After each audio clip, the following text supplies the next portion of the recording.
नमो नमः। आज हम संस्कृत व्याकरण में कारक पढ़ रहे हैं, जिनको हम विभक्ति भी कहते हैं। आइए जानते हैं इनके बारे में। देखो, संस्कृत में 6 कारक माने गए हैं। मतलब हमारे संस्कृत जो व्याकरण है उसमें कारकों को 6 माना गया है, जिनमें हमारा षष्ठी विभक्ति जो संबंध है और अधिकरण जो संबोधन है हमारा, उसको इनको कारक नहीं माना गया है। इसलिए हमारे टोटल 6 कारक होते हैं, जिनके बारे में हम अभी आपको बताते हैं। देखिए, पहला है हमारा विभक्ति, कारक और चिन्ह। ये 3 चीजें इसमें होती हैं। पहला है हमारा प्रथमा विभक्ति। अब देखिए, प्रथमा विभक्ति में आता है कारक हमारा कर्ता, और इसका चिन्ह है ने, कर्ता ने। फिर दूसरा आता है हमारा ये द्वितीय विभक्ति। द्वितीय विभक्ति में है हमारा कर्म कारक। कर्म कारक है जिसका चिन्ह है कर्ता ने कर्म को। ठीक है, जैसे कोई हम करें कुछ किसी को देने के लिए कि उसको दो। अब तीसरा है हमारा तृतीय विभक्ति में कारक है हमारा करण कारक। करण कारक का चिन्ह है हमारा से, जैसे राम से, तो ये हमारा तीसरा कारक हो गया। चौथा है हमारा चतुर्थी विभक्ति का कारक है हमारा संप्रदान। संप्रदान जो आता है के लिए, जैसे गणेशाय मोदकम है, के लिए, गणेश के लिए लड्डू दो, तो ये हमारा हो गया संप्रदान कारक। पांचवा है हमारा पंचमी विभक्ति। पंचमी विभक्ति का हमारा कारक है अपादान कारक।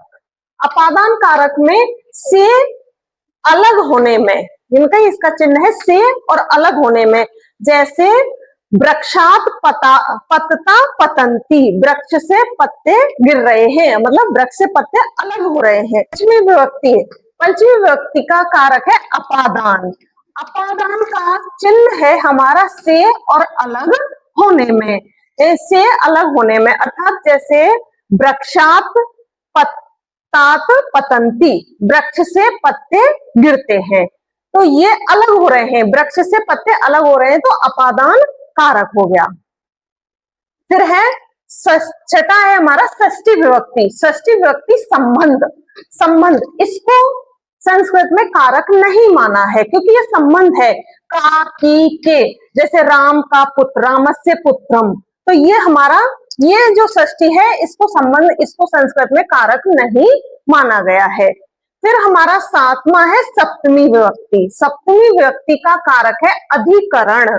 अधिकरण में और पर है ना, में पर।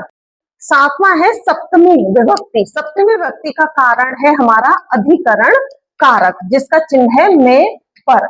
देखिए, जैसे इदे साम सयतम, यानी कि ये सो रहा है, तो यहाँ पर ये सप्तमी विभक्ति आ जाएगी हमारी। फिर हमारा आठवां है अष्टमी विभक्ति, जिसका कारक चिन्ह है हमारा संबोधन। संबोधन और चिन्ह है हे ओ अरे, अर्थात जो हमारा संबोधन है इसको संस्कृत में कारक नहीं माना गया है, क्योंकि संबोधन आश्चर्यजनक शब्दों के लिए प्रयोग होता है, जैसे हे भगवान, हे राम, ऐसे इन शब्दों के लिए हमारा ये संबोधन आता है, इसको कारक नहीं माना है। अब देखिए, इसका हम कहते हैं ये कुल कितनी है 8 विभक्ति, जिनमें षष्ठी विभक्ति और संबोधन को संस्कृत में कारक नहीं माना है। ठीक है, ये हमने आपको यहाँ पर बता दिया। अब इस संस्कृत में जो है इसका सूत्र भी है। संस्कृत व्याकरण में कारकों का एक सूत्र है, जो हमारा सूत्र क्या है, जैसे कर्ता कर्म च करणम संप्रदानम तथैव च अपादान अधिकरणम मिथ्याहु कारकाणानि षट्, अर्थात कर्ता कर्म च करण संप्रदान और अपादान अधिकरण, इनको ये संस्कृत में 6 मतलब 6 कारक माने गए हैं। अब देखिए, क्रिया जनकत्वम कारकम त्वम, यानी कि क्रिया को पैदा करने वाला कारक होता है। जैसे क्रिया जनकत्वम, यानी कि क्रिया जनक, क्रिया को जनक कारकम अर्थात क्रिया को पैदा करता है वह कारक है। जिन संज्ञा सर्वनाम आदि शब्दों का उपयोग होता है वह शब्द उस क्रिया का कारक कहलाता है। मतलब जिनमें संज्ञा सर्वनाम आदि शब्दों का उपयोग होता है वह हमारा कारक कहलाता है। अब हम आगे इनको विस्तार से विभक्तियों के सूत्रों सहित विस्तार से हम आगे बताएंगे। धन्यवाद।